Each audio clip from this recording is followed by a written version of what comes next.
All right, Dad and Baz. To start, I'm going to show you guys a photo, and you're both going to tell me how old you were in this photo and where it was. You can see that. Yep. Well, I was 22 and this young man was 12. And even had hair then. That was in my dad's backyard, because Matt Quinn, his wife, was giving him a hard time. So Matt had to move the gym to my dad's garage, and we put it up there. And no one had much. I wanted pictures and posters. I said, I'll ask that Barry, mate. And I asked Barry, he goes, yeah, Dad, how many pictures you got? Fighting Joey Gibblisco, fighting this bloke and that bloke, and I'd put them all up nice. Yeah, I can see him in the background. Yeah, good on you. Yeah, I did, yeah. And what age, Baz, did you first meet Lester? Around about that time when he was 12, and the first time I ever got in the ring with him, and I think I sparred about half a dozen young lads. I got out and said, what's this kid's name? And they said, Lester Ellis. I said, this kid's going to be a world champion. First time I ever moved around with him. The reason why I knew he was so genuine, he used to come watch me fight. He didn't have to come watch a 12-year-old kid fight. He'd go, whereabouts are you fighting? I'd say, oh, I was fighting down there, and starts at 7:30. He would come about 8. I'd fight a bit later that night and and come and watch me. Then the following week, he'd come and spar me and he'd say, oh, the fight you went all right, you looked all right. So he used to go out of his way to come and watch me fight, you know. No, he was special. I just knew he was going to go all the way. Yeah. You know? And what was it, Baz, about sparring Dad at a young age? Like, what made you think that he could have potential? He had incredible anticipation, making shots miss, and he attacked you with serious, angriness and power. His timing was awesome. He saw punches. He just had naturally awesome reflexes and natural power. Mm-hmm. And what was your first impression of Barry? Obviously, Barry would have been a lot more established at that stage. What was it like to meet Barry? Loved it. I used to tell Matt Quinn, mate, ring him up again for tomorrow. I said, I love sparring that bloke. Yeah, I just wanted to spar him. Like, I was sparring these kids like Brad Quinn, Matt's son, Wayne Mann, and all these other duds. They've been there a year and won Victorian titles. I haven't won nothing, and I'm beating them easy. I said, bring that Barry up again, Matt. See what he says. Get him up here. He's all right, I'll try. So yeah, I'd love $1 for every round we did spar. We sparred hundreds and hundreds of rounds. Yeah. And at what age, Baz? Like, obviously, I've seen footage of you guys sparring throughout the years. Up to 17 and a half. Mm. Yeah. And what age did you think, like, oh shit, you actually have to make sure that you turned up that day at the gym? As far as, like, obviously you sparred Dad since he was 12. What age did Dad start to get a bit more threatening? He was always trying to kill me every time we sparred.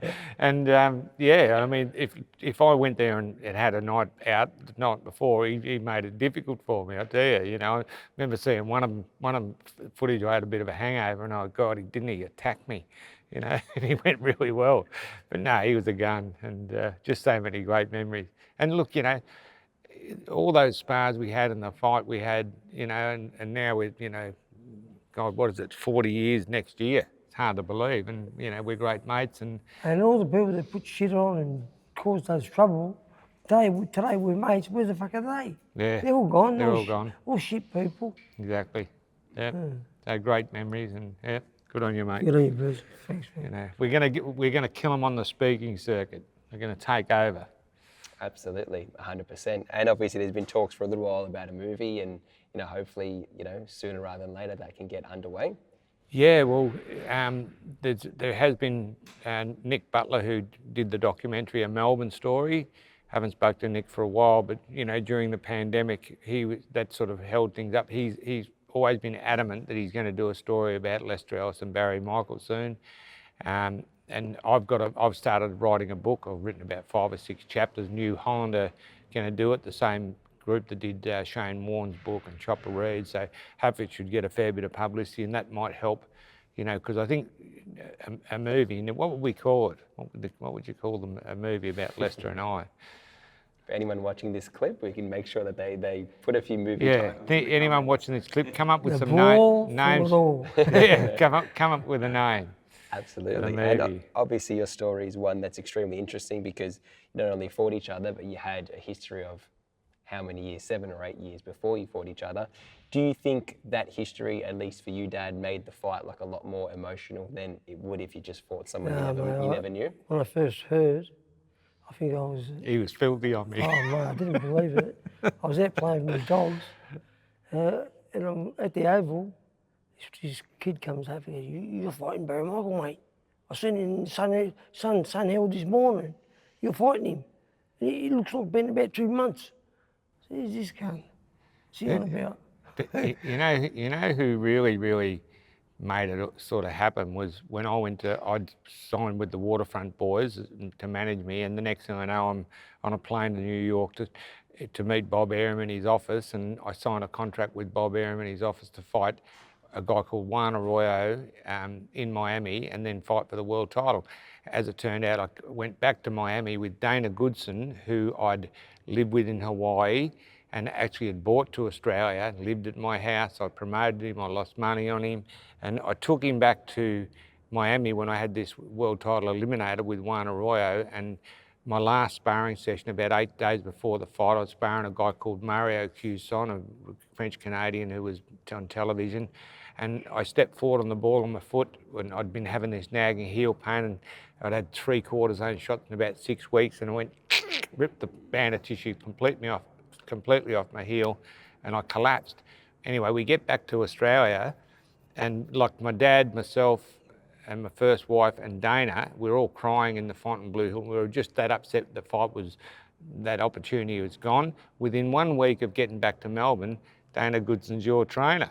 So I was absolutely filthy on him, and that's when the idea started in my head that maybe I could make super featherweight. And that was, the night I got in the ring, I gave him a mouthful. I called him I better not say what I called him, but I called him something pretty nasty. But to be honest with you, God rest his soul, before he passed away, we ended up we shook hands and it was all good. But I think they convinced your team that I could never make the weight, because he saw me struggle to make, I think, 63 in a fight in Miami with a Mexican I fought. Not in Miami, in Hawaii, sorry. Yeah, so I think Dana was instrumental in helping the fight happen. And the fact that he, deserted me and became Lester's trainer, I wasn't dirty on him, I was dirty on Dana. After the fight, I was the first bloke to congratulate Barry. I lost. I looked at it, I said, fuck, I've been beat. So I went over there, I said, he's either going to give me a backhand now, or he's going to tell me to get fucked. I said, I don't know what he's going to do, Keith, but I'm going to go over there now. No, I just didn't know how you felt, you know what I mean? Yeah, a lot of shit, you know. No, you were happy, and you were a gentleman, mate. You were happy, and it was a brutal fight. And it was I've fought some great punches in my life, and round 3 he had me in Disneyland. Round 12 he broke my nose for the first time. I remember coming back to the corner, and the trainer, Ray Styles, Kid Lewis, said, great round, 3 rounds, you're champion of the world. I've gone, he's broken me effing nose. He goes, forget it, 3 rounds, you're champion of the world. I said, but he's broken me effing nose, looking for a bit of sympathy, and I got none.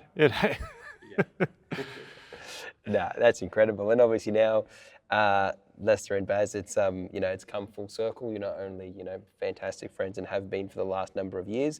Do you think it's a bit weird, Baz, how obviously someone that you trained as a kid that you end up fighting, and now all these years later you still stayed in touch? And obviously you've been working with Lester's sons now, myself and Jake and things like that. Does it kind of seem somewhat strange sometimes when you think about it?